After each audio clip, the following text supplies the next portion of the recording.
The ancient Indian texts mention beautifully decorated chariots or entire palaces called Vimanas that could take off and, in a matter of seconds, fly away as far as space. Some people believe these Vimanas only existed in Indian mythology, but it's also possible that they were based on a real technology that had been lost over the centuries. According to the Vedas, ancient Indian religious texts, there was the elephant Vimana with several engines and many other types named after animals and birds. There was one for local travel, one for visiting different countries, and one for traveling to the moon and various planets. They could develop a great speed. One Vimana had the superpower of invisibility. Another one was shaped like a sphere and was built on the winds produced by Mercury. This Vimana was said to generate an enormous ray like the sun and make noise like the storm's thunder. All the Vimanas were unbreakable and perfect for attacks on foes. Now, to operate a Vimana, you'd need to know a lot of stuff, pretty much like today's airplane pilots, 32 secrets in total. They'd cover the aircraft structure and the secrets of taking off and maneuvering without crashing. That's a good thing. The pilot was also expected to know how to be seen and unseen, how to be hidden, how to be quick, how to manage contractions and expansion, and many other tricks. To hide the flying machine from foes, the pilot was instructed to move to the 8th atmospheric layer above the Earth and use the power of dark solar rays. This instruction might sound a bit weird, but there were others, more realistic ones, which still make sense in modern aeronautics. There are sections of ancient texts on the Vimanas that focus on details like flight paths, pilot training, navigation, and even suitable clothes for pilots and recommended food for long flights. There was also a lot of technical detail about the use of heat-absorbing metals, the metals utilized, and melting points. The supporters of the theory that the Vimanas were more than just myths are sure that the ancient Indians would unlikely go into all these details just for a beautiful story. So, the flying palaces might have been real and way ahead of their time, like many other great Indian inventions. Back in the 6th century BCE, an Indian physician named Sushruta basically wrote the original guide to medicine and surgery. They even called him the father of surgery for his work. Sushruta laid down the details on hundreds of medicinal plants and described complex surgical procedures. He gave instructions on nose reconstructions and skin transplants from one part of the body to another. The original method of rhinoplasty, which involved taking a piece of skin from the forehead to reconstruct the nose, is still used today. But back then, it had a slightly different purpose than surprising your followers on social media. Those nose jobs helped out folks who had lost their noses as punishment for crimes or in fights. Now, you gotta thank an ancient Indian math prodigy for the invention of zero. It might not seem like a big deal, but without it, we would have no binary system and no computers. People before the 5th century CE were only thinking about some sort of a sign to indicate nothing. The invention made addition, subtraction, and other mathematical operations a whole lot easier. You can see the oldest zero in existence carved in the wall of a temple in Gwalior, India. The Indus Valley Civilization was using rulers in 1500 BCE and earlier. Made from ivory, these rulers were found during excavations in what is present-day Pakistan and northwestern India. They were widely used in architecture with amazing accuracy. They had units corresponding to slightly over 1 inch that were marked with precise subdivisions within 5/1000ths of an inch. The next invention is more of a concept than a physical item. Standardization is all about setting the rules based on a bunch of people, things, or interests. One of its cool applications that we've all gotten used to is standard weights. Whether you're using pounds or kilograms, you need these universal measurements for weight, right? For this, we owe a big shout-out to the merchants from the Indus Valley Civilization who lived around 4,000 years ago. They were measuring everything from food grains to fancy luxury goods using these standardized weights. And their weights had decimal and binary mathematical systems going on. They didn't have high-tech gear. but they pulled off some serious precision using complex calculations and even sand for construction.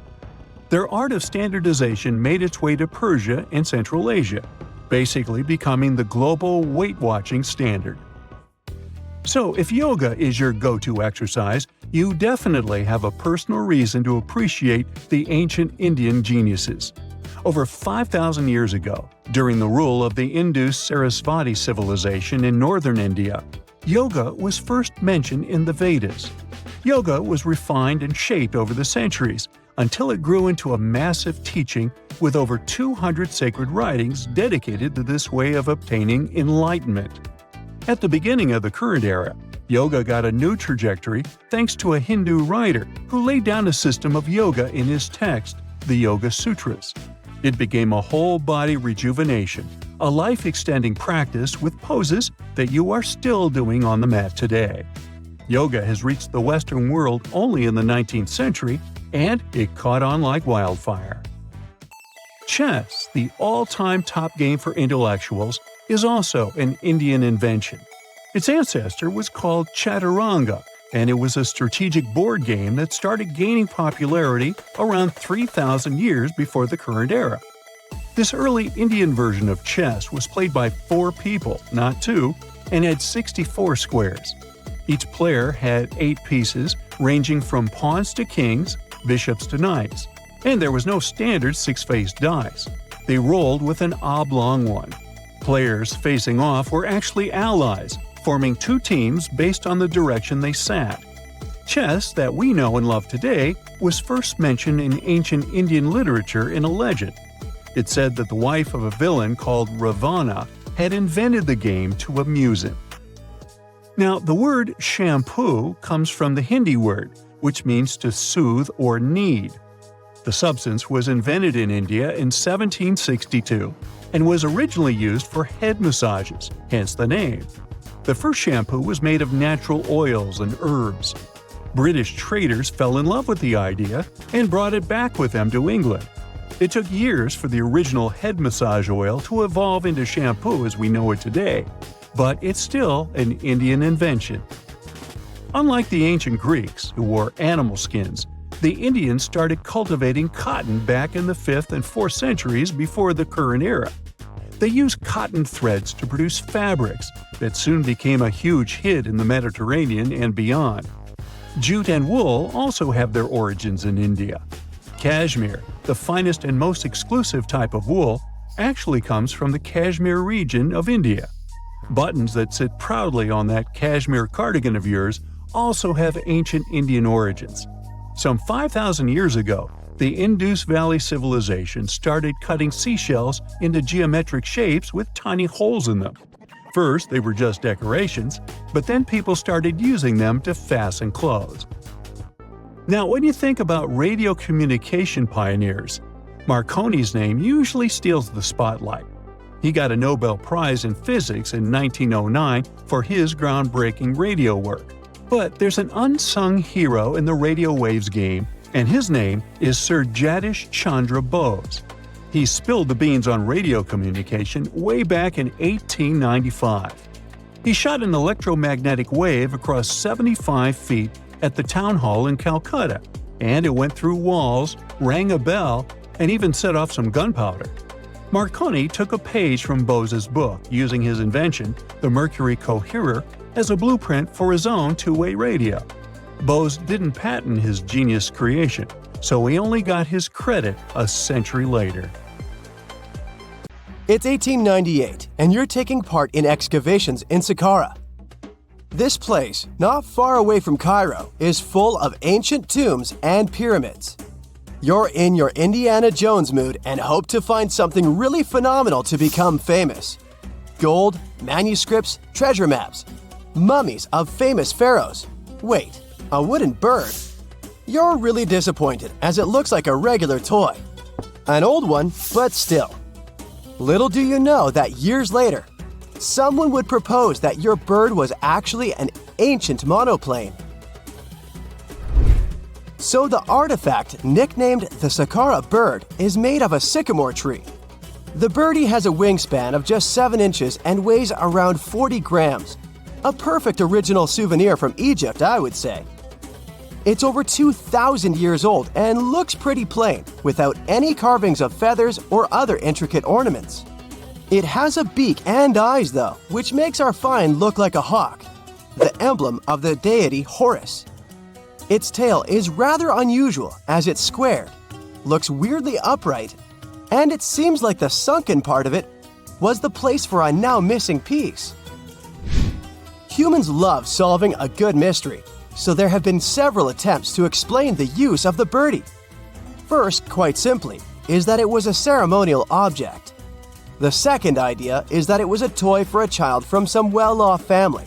It could have been some sort of boomerang, which was a popular concept in ancient Egypt. Then there was a theory that the bird had been used as a weather vane, but this one has been debunked as the figure doesn't have any holes or markings, except for the one made at the museum in Cairo to fix the exhibit on a stick. So there was no way to hang it in the past.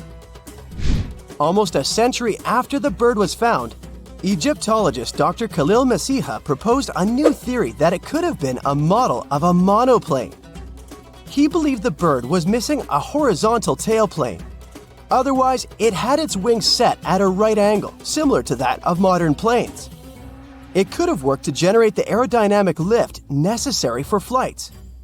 Dr. Masiha also claimed that it was common at that time to place miniature models of technological inventions in tombs. So, did the ancient Egyptians really invent the plane in 200 BCE? That would make the Wright brothers, who are considered the inventors of aviation, really upset. They made one of their first flights only in 1903. There's just one way to know for sure, and that is to test the model. But you know, the ancient museum in Cairo would unlikely let one of their cherished exhibits fly around like a toy. That's why glider designer Martin Gregory built a similar model, this time of balsa wood, and concluded that even with the missing tailplane, the plane wasn't much of a flyer. Case solved? Not really. This didn't sound convincing enough to the History Channel, so they invited an aerodynamics expert to build another replica of the bird. He tested it in weather conditions similar to those in Egypt and was impressed with the little plane's abilities. So, if they did invent the prototype of a plane back in the times of pharaohs, it would be a good example of an oupart. That's an out-of-place artifact, an object that's way ahead of its time in terms of technology or history. And the Saqqara bird isn't the only example of such a revolutionary concept. In 1901, a group of divers retrieved the Antikythera mechanism from an underwater shipwreck near the Greek island of Antikythera. It's been dubbed the world's first analog computer, and it's currently dated around 100 BCE. The bronze mechanism could tell the position of the sun, moon, planets, and stars, as well as the lunar phase, the dates of upcoming solar eclipses, and even the speed at which the moon moves through the sky. No one's sure who used it and how or where it was made, but it's obvious that it's extremely precise and way too advanced for its time. The first flushing toilets in the world were invented in the middle of the 20th century. Just kidding.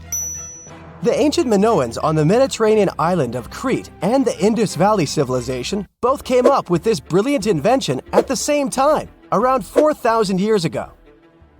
The plumbing and sanitation were so well done that no one managed to design anything better until 2,000 years later. One ancient Minoan lavatory was discovered at the Palace of Knossos. It looks like it had a wooden seat set over a tunnel that directed water from a rooftop reservoir to an underground sewer. Other varieties got water from jugs. Only the super rich people could afford all this glory. So if you wanted to shop for real estate back then, the flushing toilet would be a telltale sign you were in the rich neighborhood. Automated doors became a cool, seemingly new invention back in 1931. But the technology behind them is actually much older. Think the 1st century CE old. mathematician and engineer Heron of Alexandria came up with a hydraulic system to open and close temple doors. To bring it into action, you need to light a fire to produce heat. There was a brass pot under the fire, half filled with water. The inventor connected the brass pot to containers that acted as weights. When the fire was burning, the water moved into the containers. They went down and pulled the ropes. It was nothing like a supermarket door that opens in front of you before you even have time to think. Heron's door took hours to open, and there was no way to stop the process. That's why they only opened the doors once a day before people entered the temple, to add some mysticism at the temple during ceremonies. Spooky. Looks like the first ever battery was invented in Baghdad around 2,000 years ago. A German archaeologist found this oval-shaped clay jar in 1938. Scientists are still not sure what purpose it served and who exactly invented it. There is a theory that it was used for electroplating objects with precious metals. When they filled it with a weak acid like vinegar, the battery produced around 1 volt of electricity. Another theory says it was a vessel for sacred scrolls. Would you like to buy contact lenses designed by Leonardo da Vinci himself? In 1508, he invented a glass lens with a funnel on one side. You were supposed to wear it with water inside to improve your vision. Sounds a bit uncomfortable, doesn't it? So, around a century later, French scientist René Descartes decided to improve the idea and make the cornea contact the future lenses. Contacts because they contact your eyes, get it? The glass tube with liquid did help improve vision, but blinking was sadly impossible. 2.5 centuries later, new technologies in the glass industry let scientists design contacts that would fit in the eye and even let the wearer blink. Thanks, guys! Still, those lenses were made of heavy blown glass and didn't let the eye breathe. About 50 years later, contacts became plastic, lightweight, unbreakable, and scratch-resistant, but still covering the entire eye. And then, in 1948, an English optical technician accidentally sanded down a plastic lens and figured out they'd still be in place even if they covered only the cornea. Imagine you're living in 19th century London and need to send a message to New York. It would have taken about 10 days to get there by ship. So when delivery time went from days to hours in 1858, it was a true sensation. The first message was sent by Queen Victoria herself. It was all made possible thanks to the transatlantic telegraph cable, running under the ocean. Sadly, the new cool invention only lasted a few weeks. It took years to bring it back to life. If there's a question that still baffles archaeologists to this day, it's this one.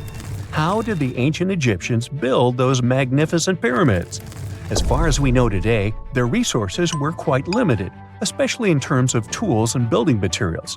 We still don't have a fully satisfying answer, but hey, we've got some pretty amazing theories worth considering.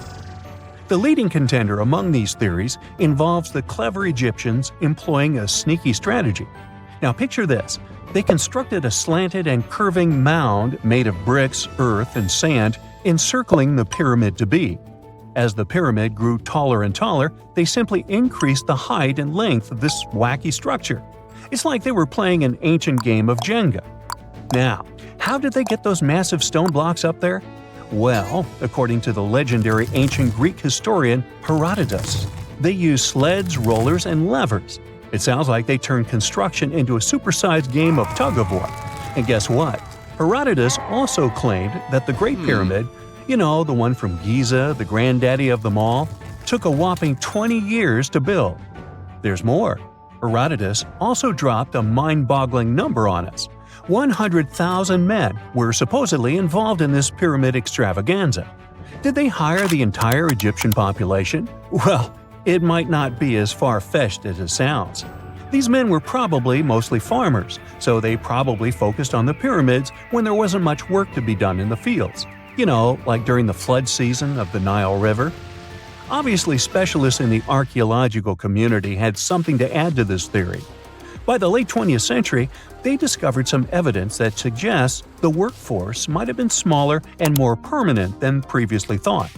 Instead of a massive army of 100,000 pyramid builders, they proposed that a modest crew of around 20,000 workers, accompanied by support personnel like bakers, physicians, and even spiritual leaders, could have gotten the job done. There was also this theory that claimed that the pyramids were actually built from the top downward. It suggested that these colossal structures were nothing more than isolated hills used as quarries. The stones were supposedly drawn from these hills, and over time, competing engineers took charge and transformed them into the iconic pyramids we know today. Now, before you dismiss this theory as a wild fantasy, some folks thought it wasn't completely crazy. After all, there are instances where isolated hills exist, so maybe this theory had a tiny glimmer of truth. Whether it involved ramp building or ingenious work schedules, one thing is clear. Those pyramids have definitely left their mark on history and on our imaginations. Now, speaking of ancient Egyptian mysteries, there's this gigantic unfinished obelisk sitting in ancient Egypt, and scientists are trying to figure out how it was shaped. Now, some people suggest that our industrious ancestors used handheld pounders to get the job done. One expert has a different take on the matter, though. He argues that if we take a closer look at the pattern left behind by the shaping tool, we'll notice something peculiar. The walls of the trenches surrounding the obelisk display a neat and even pattern, which is pretty unlikely if they were pounded away by mere mortal hands. According to this expert, those horizontal striations are usually the result of a tool that takes breaks while removing material, leaving its mark on the surface. But wait, there's more. Imagine the tool being rocked back and forth against the trench walls, clearing away the waste to keep the trench from narrowing. Well, in that case, the tool might have left some funky horizontal striations where it was pressed against the sidewall. This sounds like some fancy technology at play, don't you think? And guess what? The dynastic Egyptians probably didn't have access to that kind of know-how. Another famous Egyptologist from way back also uncovered a bunch of core drills during his adventures. Although the actual drill bits are missing, his collection houses these particular core remnants made of limestone, alabaster, and even granite. These constructions aren't the only amazing thing the ancient Egyptians left behind, though. As it turns out, the Egyptians were the genius minds behind the creation of the handheld mirror. Yeah, that little mirror you use every day to check yourself out. But here's the twist. These mirrors are like pieces of art. They were decorated with inscriptions and figures. But that's not all. The Egyptians had a serious concern with their appearance. They knew the importance of personal hygiene and looking fabulous. So, in their quest for pearly whites, they invented toothbrushes and toothpaste. Dental problems were pretty common back then, and their smiles weren't exactly all white. Dentistry wasn't their strongest suit, you see. Maybe their minds were distracted by all that pyramid building. So that doesn't mean those ancient toothpaste recipes weren't amazing. One delightful concoction included rock salt, mint, dried iris petals, and pepper. Some brave dentists in the 21st century tried it out, and it worked pretty well. Ground-up ash was also used in another recipe to create a tooth cleansing paste. Mint was missing, so that didn't do much for their breath. That's when the genius Egyptians came up with the world's first breath mints. They made tablets from heated spices like cinnamon, and they mixed it with honey. Now, let's shift gears to home decor, Egyptian style. They surely took ornamentation to the next level. While the concept of decorating furniture started in Mesopotamia, the Egyptians cranked it up a notch. They went all out with different colors of ink and even developed various weights of paper.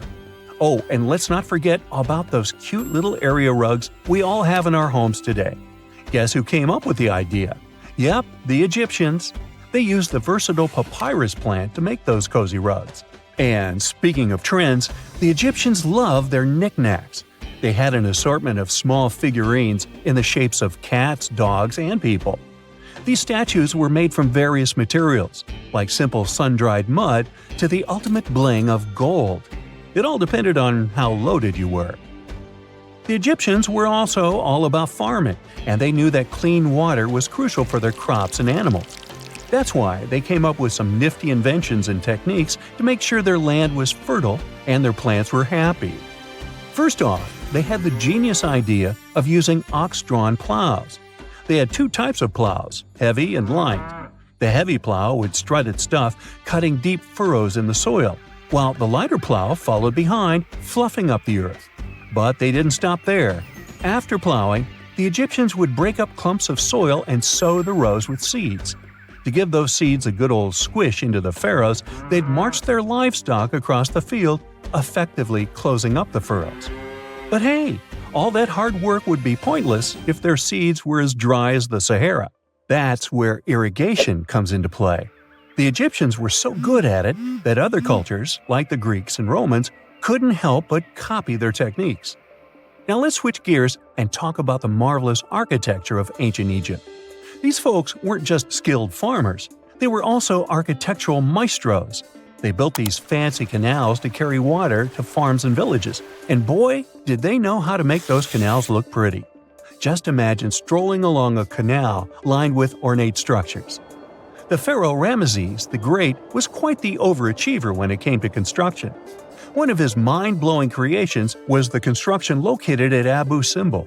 This building was designed so that twice a year, the sun would shine directly into it and illuminate the statues of Ramesses. And let's not forget about the corbelled arch. Without this architectural gem, we'd be missing out on some mind-boggling structures like the Great Pyramid. The Egyptians knew how to make things stand tall and proud, thanks to their engineering and construction wizardry. They built grand halls and inner sanctums that make your jaw drop. And some of these temples doubled as astronomical observatories.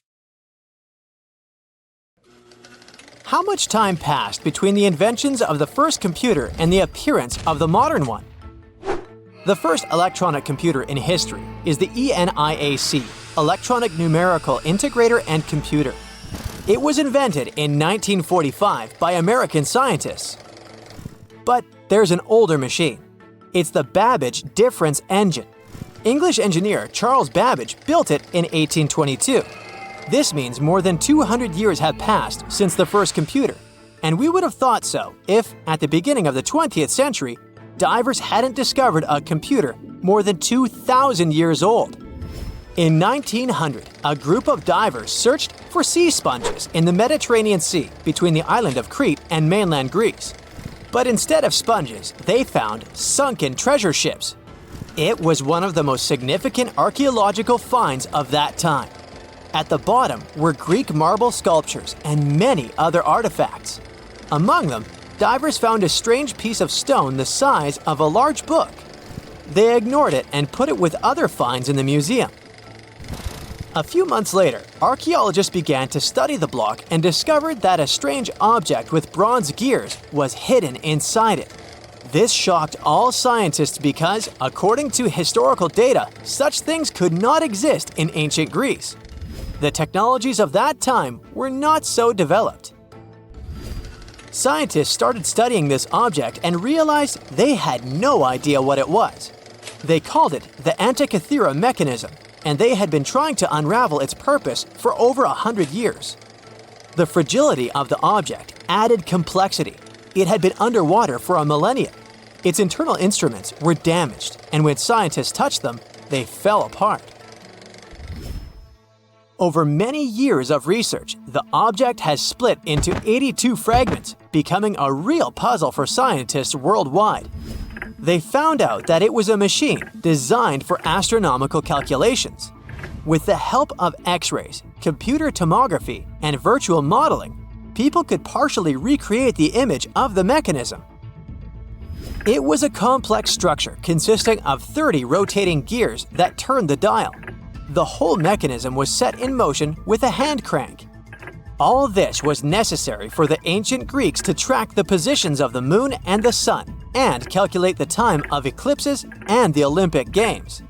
It's as if Silicon Valley was in ancient Greece and the best minds united to create a revolutionary startup. The Antikythera mechanism showed that people in the distant past had excellent knowledge of astronomy and technologies for studying the starry sky. Considering that time, it was not just a machine, but a supercomputer. People entered data into it and got the result after the complex calculations it performed. In 2016, scientists found an inscription on the device containing more than 3,000 symbols. It was something like a manual for use. The text had information about eclipse colors, celestial body movement, and astrological predictions. It was like a reference list of all the events that happened to the planets in the sky. The Greeks realized that all astronomical bodies in the starry sky moved along the same routes.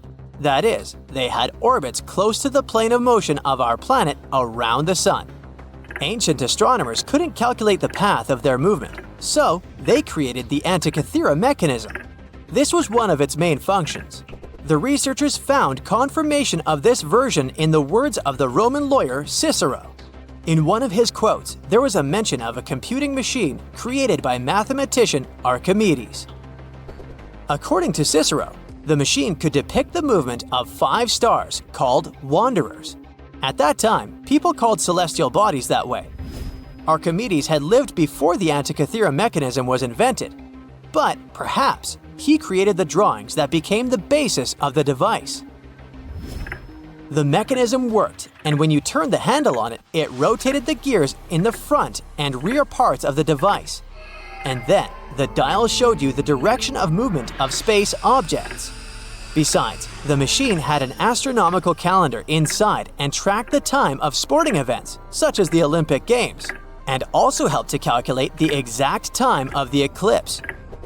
Apparently, the Antikythera mechanism was something like a powerful organizer used by scientists or wealthy citizens of Greece. But what is most unusual is that its creator probably installed the function that changed the observation properties depending on the observer's location. This means that ancient astronomers had to enter different coordinates in different areas for the correct result.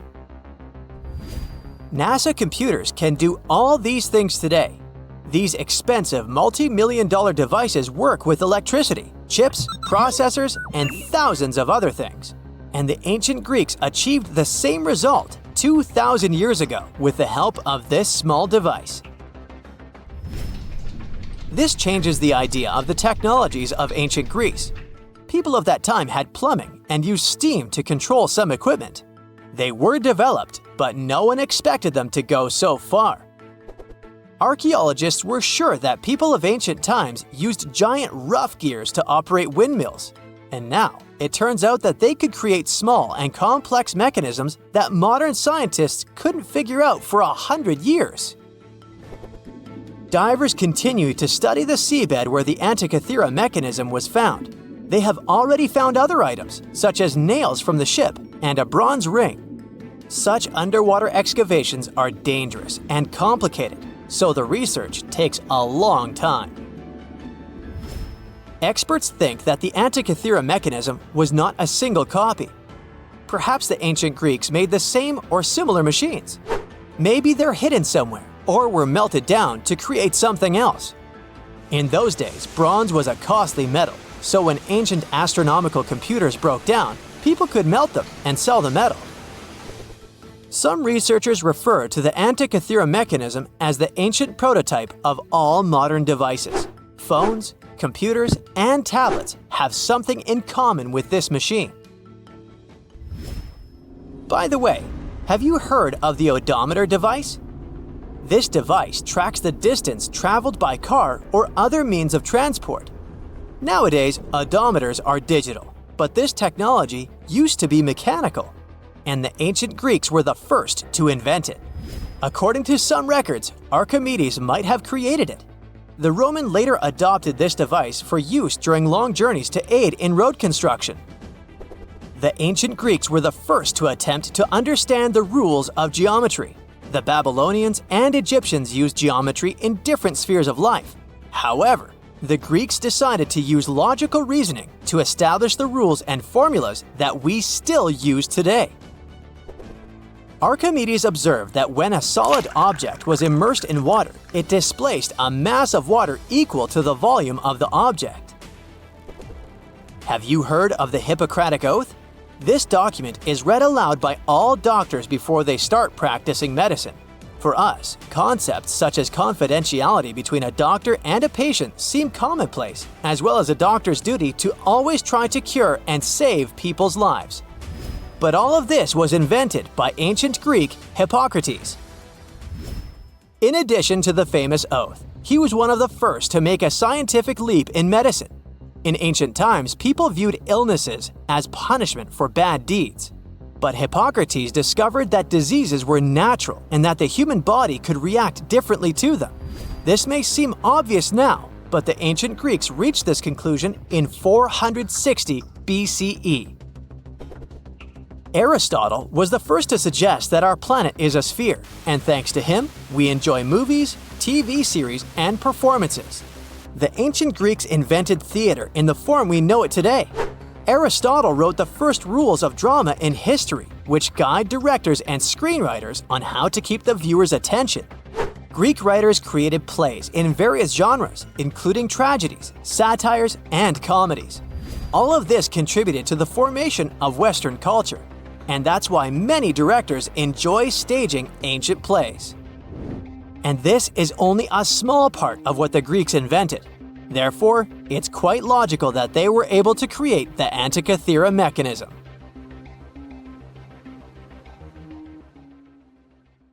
Tartessos, a mysterious, highly developed society that once flourished and then, without any warning, suddenly disappeared.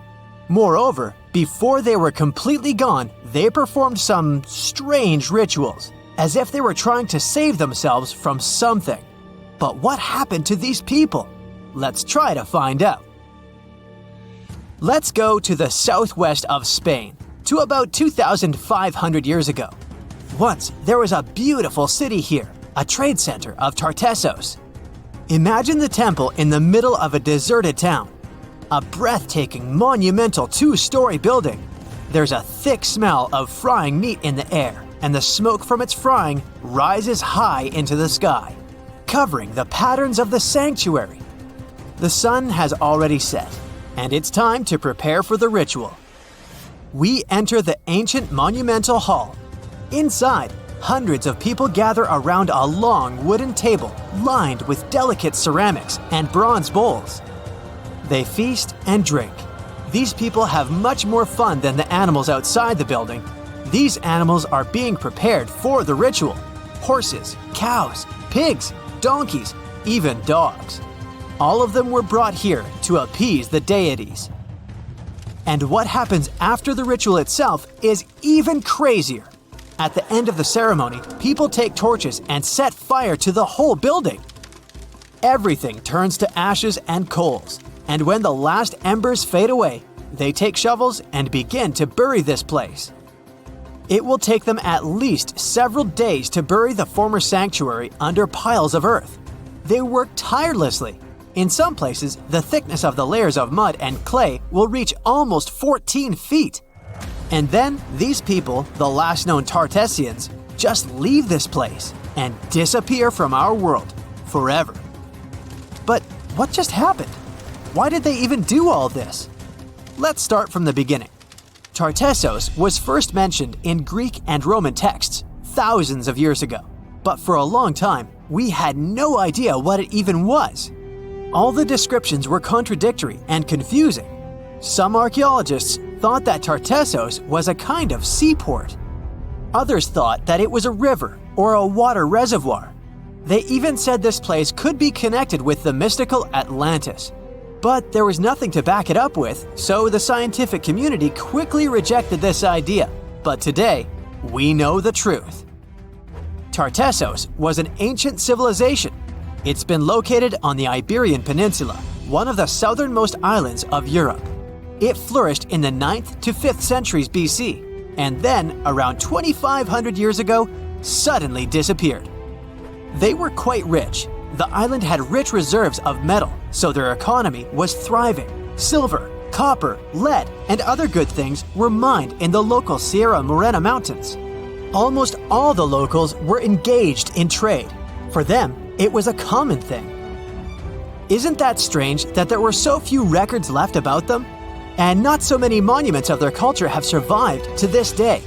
In total, throughout Spain, scientists were able to collect around 20 archaeological finds related to Tartessos. 3 of them were excavated in the Guadiana Valley: Cancho Ruano, Casas del Turrunuelo, and La Mata. Let's start with the first one. Cancho Ruano was discovered in 1978. This find was one of the most significant pieces of the puzzle. This is one of the most beautifully preserved structures of the Tartessian civilization. Not only the walls have survived to this day, but so did the altar, the moat, and even several artifacts. For example, some jewelry and wine glasses. It was a square building surrounded by a deep moat filled with water. And, to be honest, we still don't know its exact purpose. We only assume that it could be an ancient temple. Some rituals were carried out there. For instance, they would set fire to the temple and cover it with thick layers of sand and clay. They even left some expensive artifacts inside, tools, gold jewelry, and so on. Moving on to the next find. Casas del Turrunuelo is one of the best preserved buildings in the entire Western Mediterranean. We only discovered it a couple of years ago, back in 2015. And it hasn't been studied that well yet. But we already know that this place is also pretty weird. Casas del Turrunuelo was a very rich building. It wasn't just some kind of temporary camp. It was a place of monumental, impressive architecture.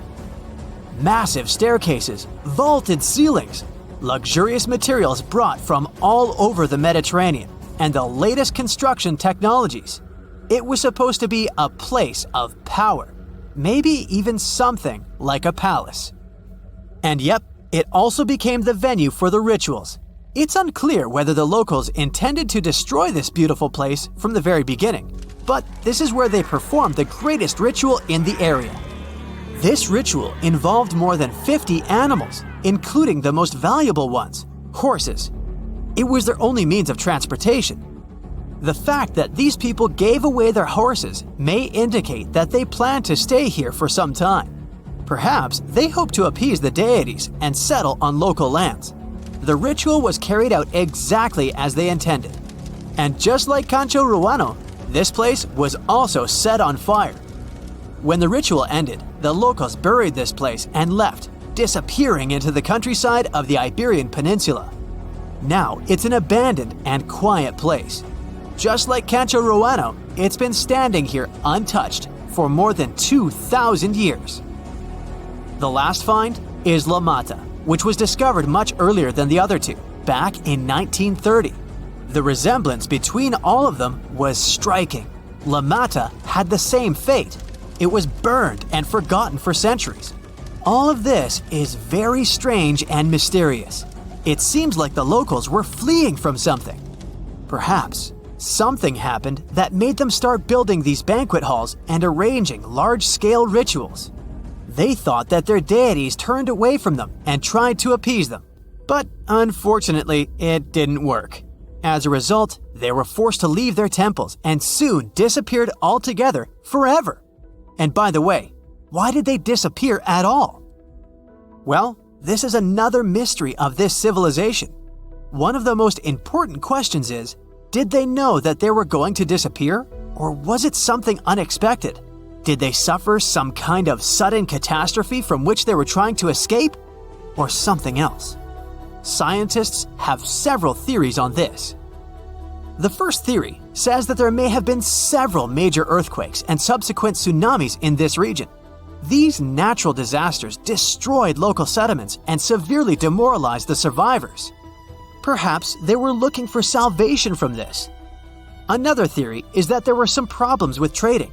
Since they were rich in metal and lived off their economy, any problems in it could lead to big troubles. If they had some kind of mining crisis, then relations between different nations could worsen greatly, and things could get pretty nasty. The truth probably lies somewhere in the middle. The most current theory says that around the 6th century BC, a large-scale tsunami hit the port. This greatly damaged the economy, which worsened the relationship between Tartessos and its neighbors. In any case, this seems to be speculation. This place is like a dream come true for archaeologists. It stores a huge amount of information and secrets that we have yet to unravel. The Tartessians had no idea that by burying their artifacts, they were making a real gift to the scientists of the future. And while scientists continue to study them, we can check out the stuff they have already discovered. History lovers can see Tartessian tools, horse figurines, and decorated ivory in the Archaeological Museum of Badajoz. Let's hope that in the future, scientists will learn more interesting things about this civilization, and we'll finally find out what happened to them. Now, how about some surreal hidden places to check out? Grab a flashlight and your backpack, and bon voyage! The trip starts in the mountainous country of Switzerland. You travel to the town of Waltensburg in the eastern part of the country. It's raining and it's very cold, but you still make your way to the bottom part of a mountain, where your first adventure awaits. After climbing up high in the mountains, you see a strangely shaped castle. To get there, you must walk up an extremely narrow pathway. Don't look down, you think to yourself. You tighten the straps of your backpack and manage to walk along the pass. Standing at the door of the castle, you really can't believe what you see. A 13th century fortress built entirely of stone. Today, all that is left of Krafenstein Castle is mainly its ruins, but their condition is good enough to get an idea of what the place looked like back in its glory days. You take your time to explore the castle inside, but honestly, this place gives you the chills and you're ready to move on. The next place on the list is Turkey. A plane and then a car ride later, you arrive in the city of Çorum in the northern part of the country. On the outskirts of Çorum, you find a valley filled with old, overgrown mountains and see the beginning of the trail you're about to hike. The way is extremely steep, but it leads to a secret door carved in the mountain. Congratulations! You've just arrived at Kapilikaya. The huge door is a massive arched stone that blocks the entrance to a hidden building. Experts think it has existed since the 2nd century BCE. Unfortunately, the huge door won't open, so what's hidden inside is a mystery today. It's guessed that there is a room inside. Some locals say there's a treasure hidden there too, but until today, no one has managed to enter the place to check. Okay, it's time to get moving before night falls. Next, you get the unique opportunity to travel to Ethiopia. Wandering around the city of Lalibela, you stumble upon a huge pit carved in the ground. You approach it carefully, and soon enough, you see a magnificent terracotta building, so richly detailed it leaves you mesmerized. But that's not all. There are 10 other pits just like this one, hiding King Lalibela's 12th century buildings. All 11 constructions are different from one another, yet share a similar recognizable style. They were hand-carved over the span of 24 years, only with the help of chisels, which is unbelievable given that these buildings are up to 50 feet high. That's about as tall as 5 African elephants stacked on top of each other, if you could do that. This unconventional way of construction made them entirely monolithic, meaning they were carved out of just one gigantic piece of rock. Pretty impressive, huh? Once you leave Ethiopia, you grab a flight to southern Italy, right there on the tip of the boot. No hiking is needed here. Whew! Your friend takes you to a site called Sassi di Matera. It's a Paleolithic city carved in the slope of a steep hill. You might feel like you've traveled in time here, as local stone houses and ancient buildings are unlike anything you've ever seen before. The site, also known as De Sassi, is suspected to be one of the first human settlements in Italy, dating back to over 9,000 years ago. Wandering around the town, you might get invited inside one of the cave-like houses. Oh, and as weird as it may sound, some of the streets run on top of people's homes. Talk about Paleolithic urban planning. You're probably becoming an expert on rock-cut architecture by now, but there are still a few sites left on your list. Next off, you head to Slovenia to visit the world's largest cave castle. This medieval castle was built on top of a 400-foot-high cliff and was designed to be impenetrable. Luckily for you, security is much more relaxed today.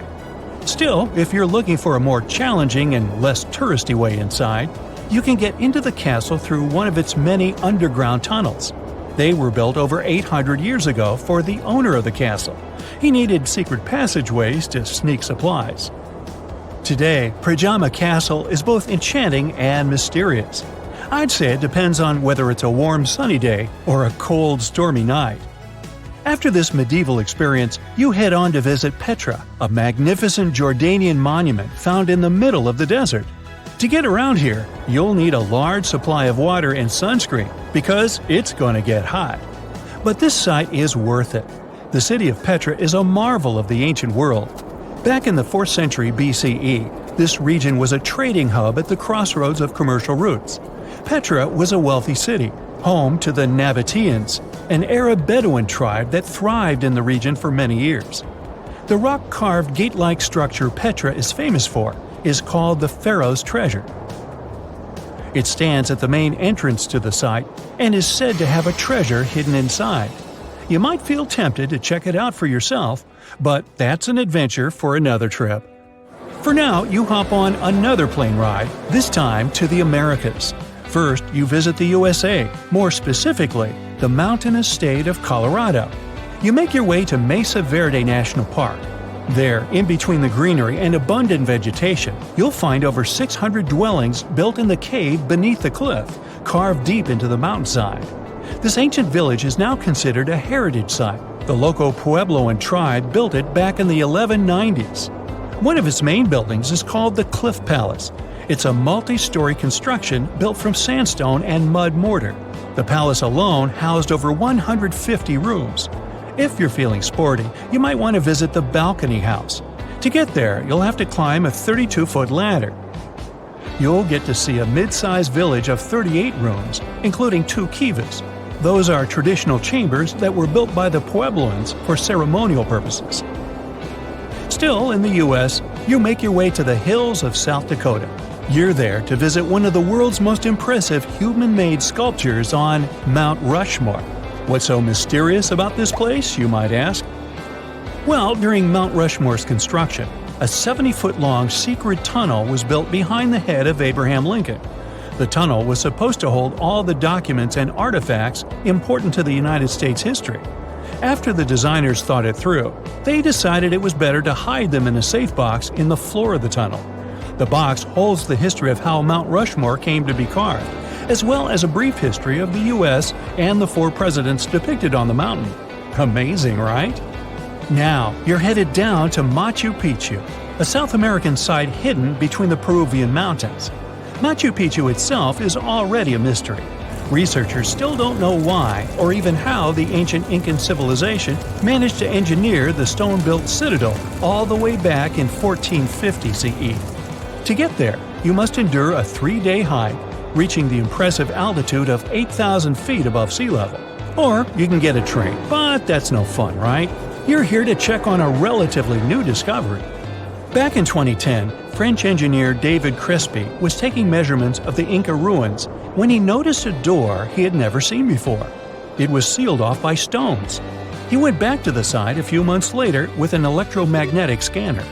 The scanner, which could detect objects behind walls, showed there were copious quantities of metals behind that sealed door.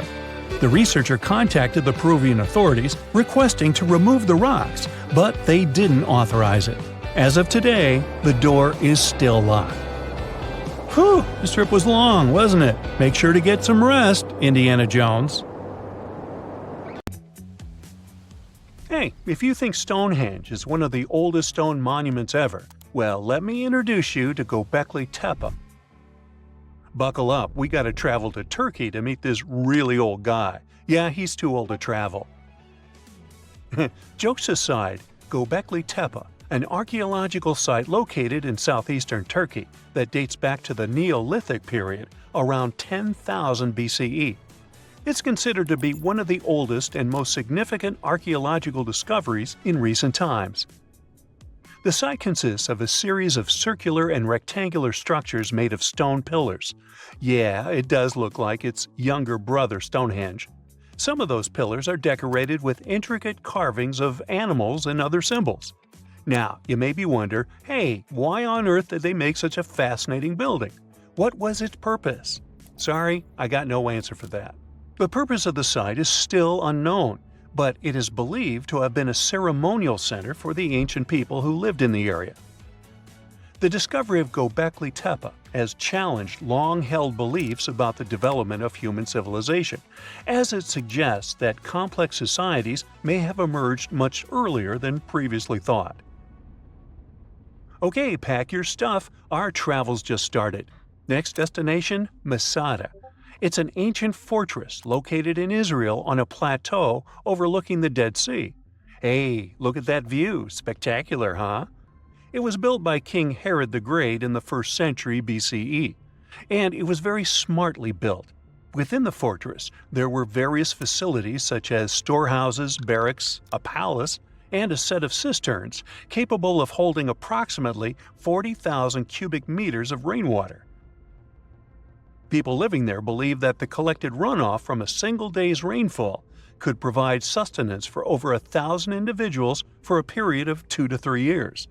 Access to the fortress was limited to 3 steep and winding paths leading up to fortified gates.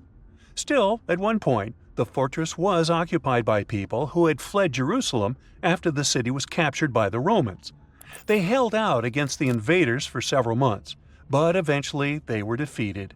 But these guys didn't surrender. The story of Masada has become a symbol of resistance and bravery. Today, Masada is a popular tourist attraction and a UNESCO World Heritage Site. The next flight is going to be short. We're popping over to Egypt to see the Karnak Temple Complex.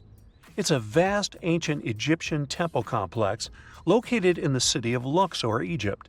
It was built over a period of 2,000 years and covers an area of more than 200 acres. The complex is dedicated to the worship of the deity Amun-Roka. Wait a minute, that should be Amun-Ra, and it was one of the most important religious centers in ancient Egypt.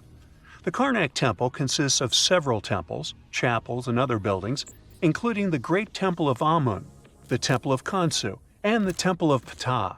Ptah! The Great Temple of Amun is the largest and most impressive temple in the complex, with massive columns, statues, and other decorations.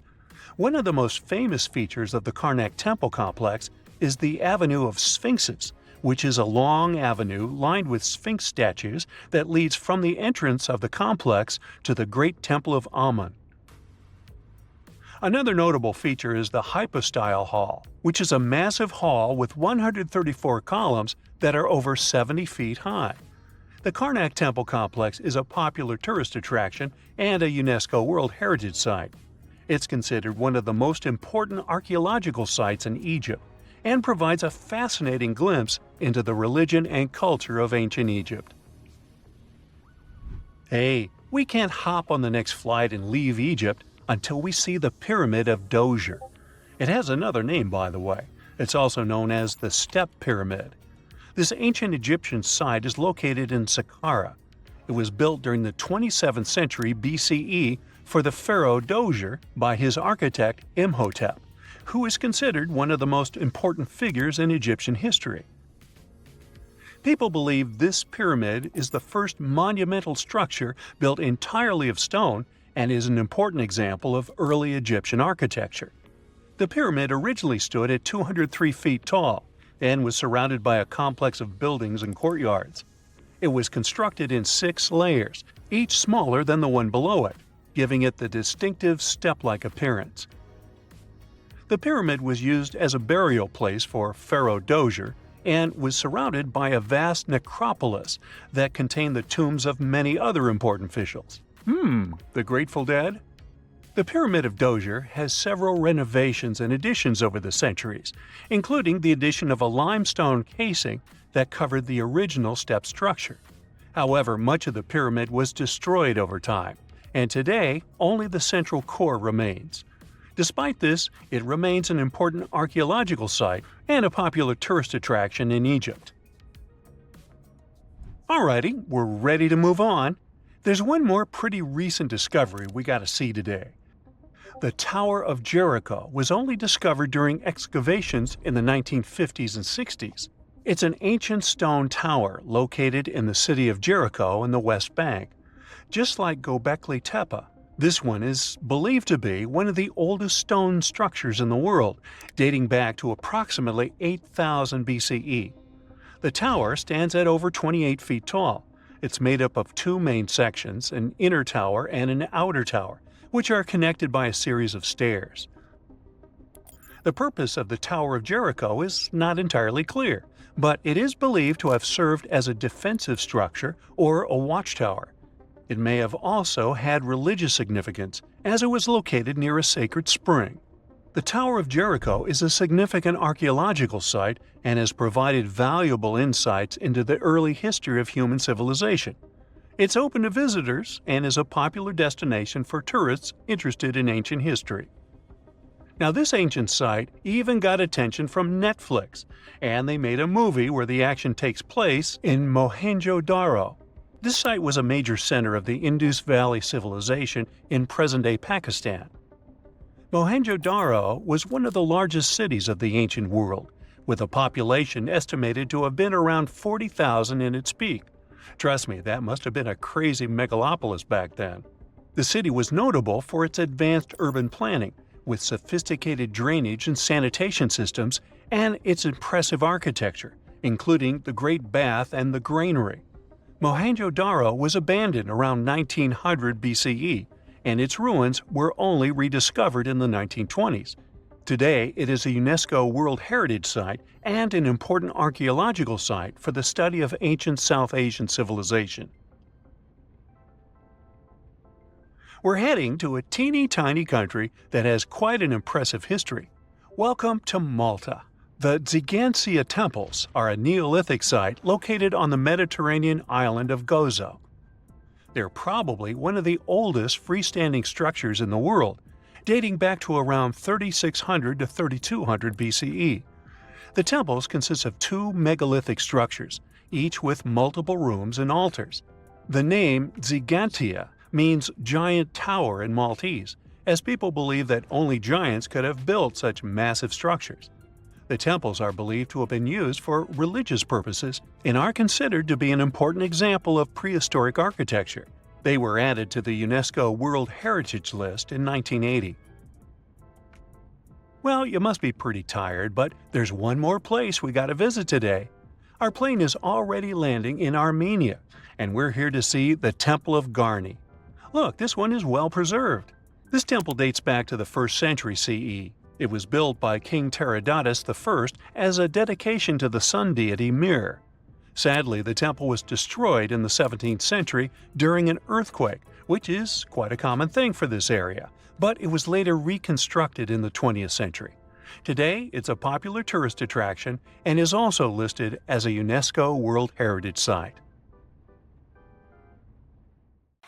Whenever you hear about ancient ruins, you almost never picture them being suspended somewhere, or just randomly hanging on the branch of a tree, right? In fact, for most of the ancient artifacts we have exposed in museums all over the world, archaeologists did quite an impressive amount of digging. You see, buildings have this funny way of fading away over time if not properly taken care of. Sometimes we need to reuse some building materials, so an older construction may be sacrificed in the process. Other times, houses are abandoned, and once they are exposed to the elements on the surface, like rain or sunlight, they don't really stand a chance. Some just simply crumble away due to good old erosion. So the only way a piece of architecture can survive the test of time is if it's somehow gotten buried deep down. Now, how did they end up buried in the first place? Well, it's quite the comedy of errors. Ancient cities had a habit of gradually raising their ground level like a kid adding toppings to their ice cream sundae. You see, these settlements were always busy collecting food and building materials to keep up with their ever-growing population. But hey, who has time to deal with waste and rubbish? It wasn't exactly high on their to-do list back in the day. So when it came to building new houses, ancient civilizations found it much easier to save their sweat and tears by piling up the rubble and constructing right on top. But that's not all. Rivers would also occasionally flood and deposit a layer of sediment on the city floors, further encapsulating those ancient constructions.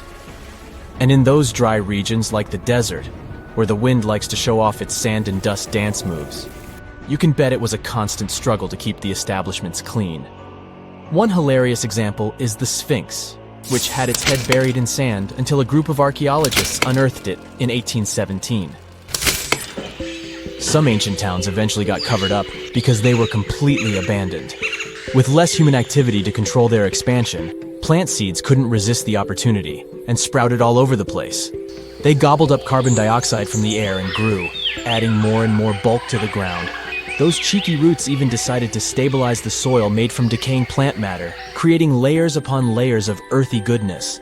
It's like the ultimate DIY project Mother Nature embarked on, with plants as her loyal helpers. The act of digging into the secrets of ancient civilizations is not just about unearthing a lost world. It's also an epic quest to reveal the hidden treasures beneath layers of history. But how do archaeologists know where to dig in the first place? If everything is covered in layers upon layers of sediments, debris, and plant roots, they must have some sort of system they rely on before embarking on a new project, right? For starters, they're not always the ones suggesting an archaeological dig in a certain location. Let me explain. Let's say you're a contractor and you want to build a new fancy apartment complex in your city. Some local legislations have certain requirements before your project can start, though. For instance, before anyone starts building on a piece of land, they might need to bring in specialists to check the soil. These clever folks can be archaeologists, geologists, or paleontologists, and they need to keep an eye on things during development. If any artifacts or ecofacts, fancy word for organic remnants, are discovered, these experts swoop in to excavate and study them. But what about sites that have nothing to do with bulldozers and yellow hats? Archaeologists have more than one trick up their sleeves when it comes to locating ancient hotspots. They dive deep into historic records with a healthy dose of detective work. By sniffing out old documents and maps, they can piece together the puzzle of human activity in a specific area. If a site has been visited before, it's even better. Finding records of past excavations or historical accounts can give archaeologists lots of information on where to continue their treasure hunt. Before archaeologists start swinging their shovels, they engage in a bit of a visual scan mission. Armed with a grid system, they'll stroll around the site, keeping their eyes peeled for any artifacts that might be hiding just beneath the Earth's upper layer. From groundstone tools to historic glass and even ancient garbage dumps, yes, they're also valuable. These keen-eyed explorers can spot signs of human activity faster than most people. If they stumble upon midden soil, fancy term for a garbage dump, they know for sure that humans once called this place home.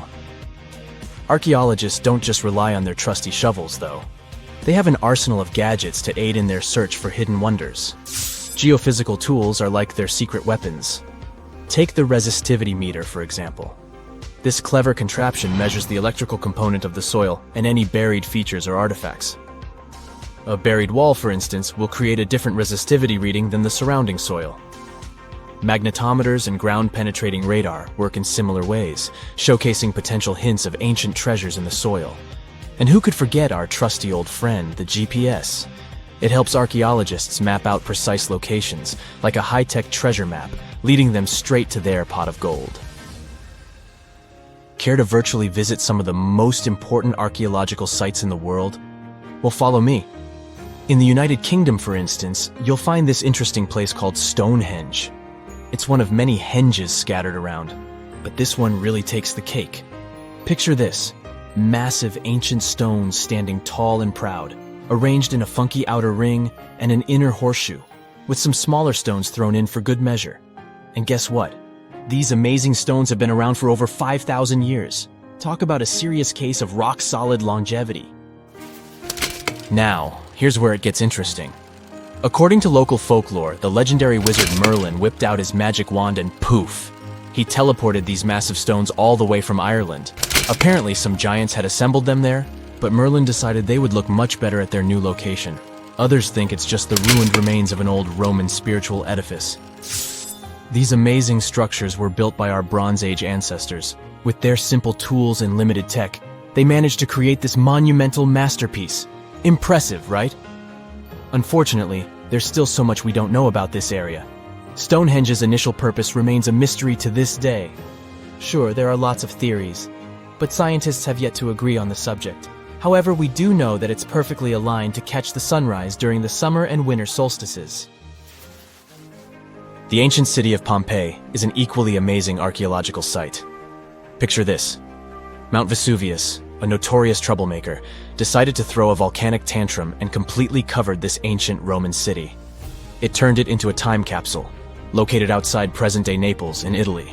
Fast forward to the year 1748, when a bunch of adventurous explorers stumbled upon Pompeii. Lo and behold, they discovered a treasure trove of well-preserved goodies: streets, houses, food. Probably a bit stale by then. Blingy jewelry, fancy sculptures, colorful frescoes, everyday household items, and even animal and human remains. It was like an epic archaeological party. From the looks of it, Pompeii had it all.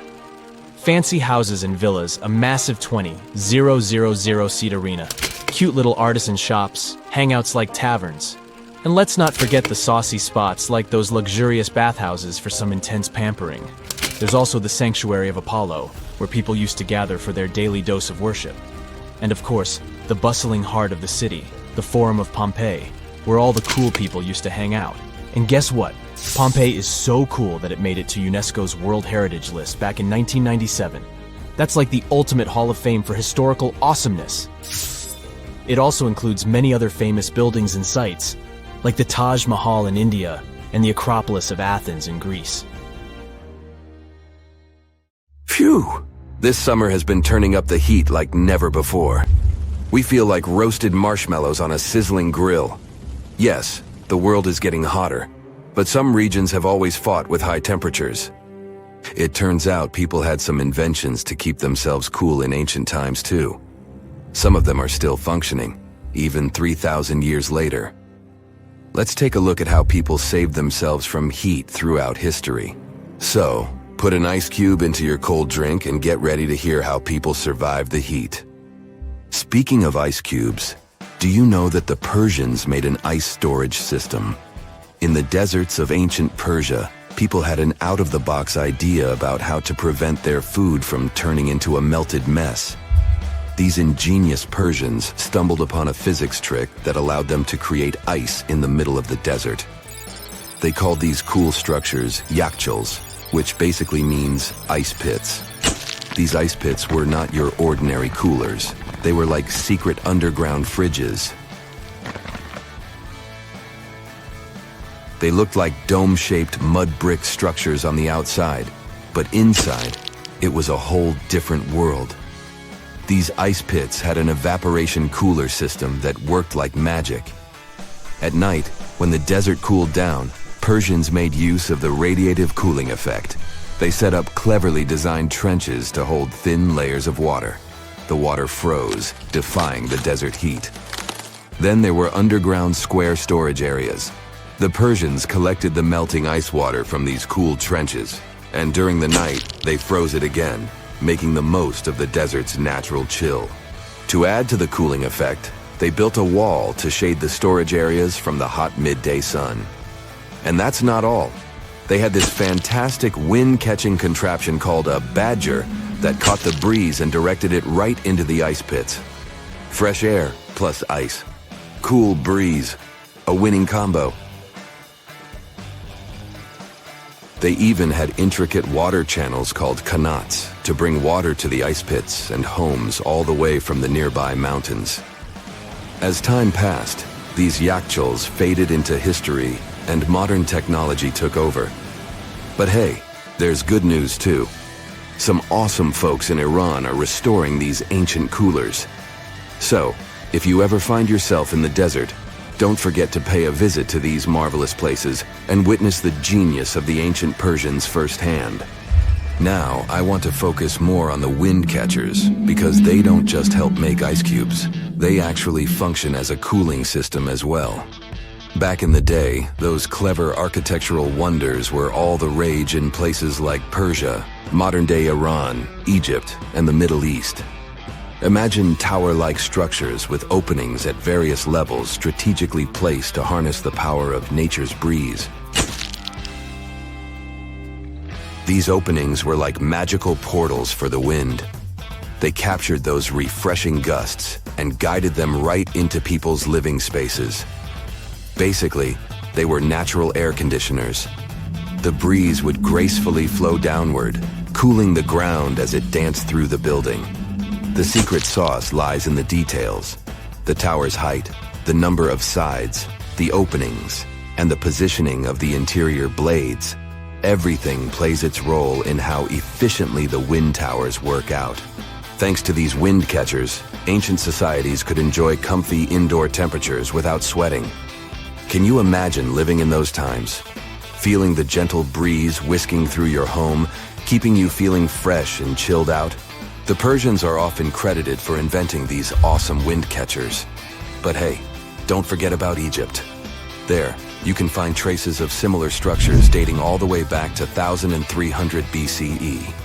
Yes, the invention of wind catchers may have occurred in ancient Egypt, but Yazid in Iran is the city with the largest number of wind catchers. People wouldn't have been able to live there without these ancient ACs, because there was almost no rain in the area throughout the year. Now, let's look at these perforated, double-skinned exteriors. Imagine dressing up a building with a fancy perforated screen. It's like giving its exterior a stylish makeover while keeping things chill inside. This genius technique, firstly, scatters the natural daylight, so no harsh sunbeams to blind you. The screen also offers shade like a pro, giving the building's interior a much-needed break from the blazing sun. Think of it as a natural sun hat for your home. Placing this screen about 4 feet away from the outer walls creates a breezy, dreamy hallway for fresh air circulation. And hey, they add a touch of elegance to the building too. These structures are sometimes called jali. Jaipur, India, for example, has an average daytime temperature of about 100 degrees Fahrenheit. So these structures are lifesavers. Jalis come in various forms, crafted from cement, earth, and wood. It's a cultural symbol deeply embedded in Indian architecture. You can find its captivating presence in iconic historical buildings like the majestic Taj Mahal and the Grand Red Fort in Delhi. But hey, it's not just a thing of the past. It's still rocking modern architecture scenes, and its charm has sparked creativity in artists and designers worldwide. It adorns the building's exterior, its cross-section showing a larger opening on the outside and a smaller one on the inside. This is where the Venturi effect steps in to show off its physics prowess. As the air flows through the narrowing passage, it picks up speed, creating a difference in pressure between the inside and outside of the building. Air blowing at a higher speed gets compressed, and when released, it cools down. Mashrabia is a wooden lattice or screen used in the Middle East and North Africa. These decorative wonders are like window blinds, but they do more than just look pretty. They're smart too. They give privacy, shading you from the sun, and let fresh air and light in. Some people also add clay pots filled with water, sand, or damp straw to their designs. As hot air breezes through the holes, it also passes through the pot's porous surface. The moisture inside evaporates, cooling the air. This is a perfect low-cost technique for hot and dry climates. It's eco-friendly, and there's no need for electricity. Now, let's fast forward to today. Designers are getting creative, mixing traditional wisdom with modern tech. At the Al Bahar Towers in Abu Dhabi, they've got it too. Picture over 2,000 hexagonal panels that dance with the sun's movement, providing shade to the building's interior. Water evaporation was another secret weapon for ancient people. Simple, yet super effective. Plus, ancient Egyptians hung wet mats and curtains in doorways. When the air passed through them, it cooled down, providing a relief from the scorching sun. Ancient architects were the masters of maximizing airflow. They knew how to cross-ventilate and let hot air escape while inviting cooler air to the party. Speaking of ancient Rome, bathhouses were the place to be back then. It was like a community hub. People gathered to chat about politics, play sports, and, of course, take a relaxing dip. The frigidarium was the cool spot in Roman baths. After a steamy soak in the caldarium, Romans dashed to this giant pool to chill out. Then in some places, like Cappadocia in Turkey, people went underground to hide from the heat. They carved cozy dwellings in volcanic rock, harnessing the Earth's natural cooling powers. So the lesson here is simple. Architects and designers can create wonders by combining local traditions with smart tech. California's Death Valley boasts the highest officially registered temperature to date, with 134 degrees Fahrenheit in 1913. Meanwhile, Africa's sweltering record stands at 131 degrees Fahrenheit in Kebili, Tunisia, as noted in 1931. In Europe, the highest temperature ever documented reached almost 120 degrees Fahrenheit in Sicily in August 2021. Then, in 2022, the UK had the hottest summer of all time. Tunnels, metro, underground systems, and even secret passageways to the houses of the rich and famous. Why else do we need tunnels, you may wonder? To hide. Many cities have underground tunnels and even underground doppelgangers. Now let's make it clear. Those passages are normally not connected, contrary to the popular rumor claiming that it was possible to get from Scotland to Turkey using underground passageways built around 5,000 years ago. I mean, it sounds insane even today. Imagine building it back in the day. These tunnels have an official name, the Erdstall Tunnels, and they were most likely built in the Middle Ages. However, we still don't have the exact information about the date. The highest concentration of those tunnels are in Bavaria, Germany, but there are many of them in Great Britain and France too. Erdstall tunnels, a unique type of earthen passage found globally, are characterized by their narrow, oval-shaped corridors and tight choke points, known as schlups, or slip-outs. Despite speculation, their purpose remains a mystery. However, some of those tunnels have fireplaces and even vents, which might mean those were used primarily for shelter. Dating back to the Middle Ages, possibly as early as the 12th century, Erdstall tunnels lack archaeological signs and historical records. So it's not a surprise that there are many rumors about their use. Some scientists are sure those were storage spaces, though their narrowness makes this impractical. Another idea is that they provided hiding spots for farmers during tribal raids. However, their single entry point raises doubts about their effectiveness in evading threats. Now, if you're feeling like Indiana Jones and want to venture into those tunnels, you're in luck. A few structures, like the Erdstall Radkobluken in Austria, welcome visitors to explore these enigmatic structures. Most of them are closed to the public eye, though. The origins of Erdstall tunnels remain largely unknown, just like their real functions. And if you think, hey, it's the 21st century here, we can study pretty much everything, well, you're wrong. What makes these tunnels hard to study are the tight confines. Traditional surveying methods often prove inadequate in such spaces. To solve this problem, scientists use a handheld device that integrates an RGB camera, a gyroscope, and high-resolution depth sensors, allowing them to capture intricate details of the tunnels. They also use modern techniques like 3D surveying in hopes of uncovering the true origins and purposes of those tunnels. One hypothesis even suggests they may have been poorly conceived dwellings, abandoned when their inadequacies became apparent. Still, not everyone quite agrees with this idea. Other theories suggest they served spiritual purposes, while the most intriguing idea speculates that those tunnels may be remnants of extraterrestrial civilizations. Experts believe they may have been used for practical matters, such as granaries or hiding spots from looters. As we don't have exact info on who built it and when, it may be pretty much anyone, even a sloth. Nope, I'm not a lunatic. Sloths can build giant tunnels. Check this out. In 2009, a farmer in southern Brazil was driving his tractor through a cornfield when it suddenly sank into the ground. He quickly discovered he had broken through the top of an underground tunnel. When researchers came to investigate, they found a tunnel around 6.5 feet high and the same 6.5 feet wide, extending about 50 feet long, right beneath the farmer's house. When they looked closer, they instantly saw deep claw marks on the walls. That was the proof the tunnel wasn't human-made. So that thing the farmer uncovered was a megafauna paleoburrow, a prehistoric tunnel dug by ancient creatures like giant ground sloths or giant armadillos from over 10,000 years ago. I know, it's hard to imagine those beasts, but let me help you. Take a hamster. Now, increase it to the size of an elephant. Don't forget, this 13-foot tall hamster could also walk on 2 legs.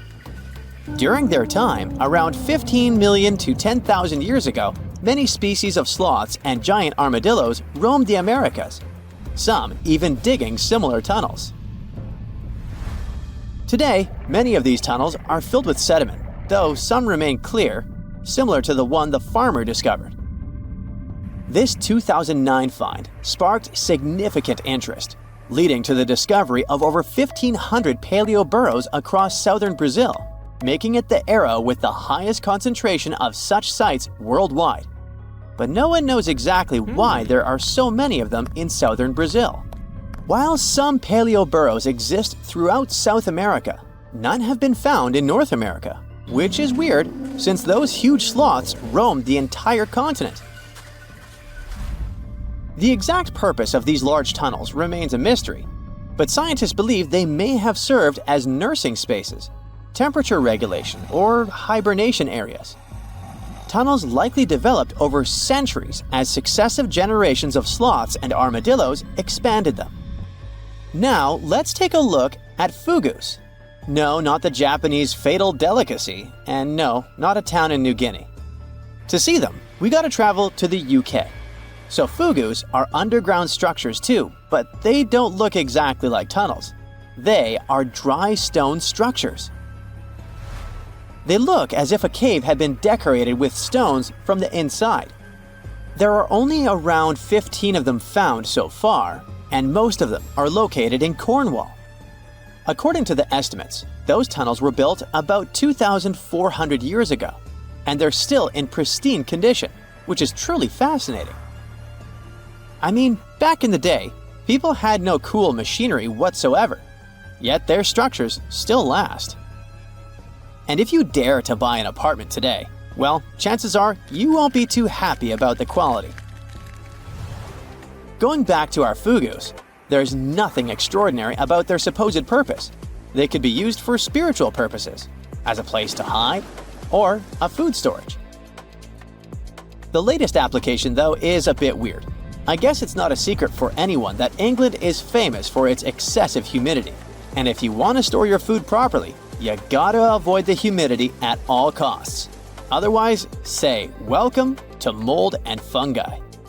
But ancient people weren't dull-witted at all, or they wouldn't have survived, and you and I wouldn't be around now.